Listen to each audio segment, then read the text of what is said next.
So if I had to choose a winner of the debate, I would probably say that the winner was Hillary Clinton.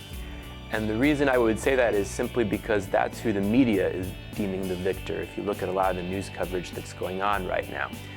And that's not a cop-out or an effort to avoid revealing my true thoughts. It's simply based on the fact that there's a lot of social science research that shows that people's perceptions of these debates are framed a lot more by what the media say after they occur than by the debates themselves.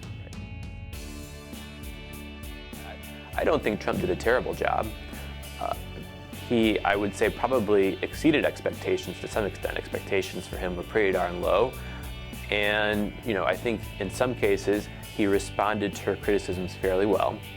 And I doubt in the long run that this debate is going to make much of a difference one way or the other, for the simple reason that it's occurring so late in the campaign cycle and the vast majority of likely voters have already made up their minds.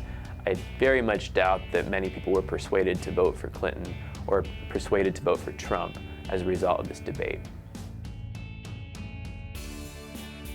And I think that's just part and parcel of the campaign we've seen. It's been a campaign largely devoid of policy substance and much more about personality politics. I think the vast majority of people who watched the debate probably weren't very surprised by the way the candidates answered the questions. I suppose there were a few interesting moments. One interesting moment was when Lester Holt kind of asked Clinton to address the email scandal, and she addressed it in all of about 2 sentences. She did not want to dwell on it. Her answer was very succinct, and she quickly tried to change the subject.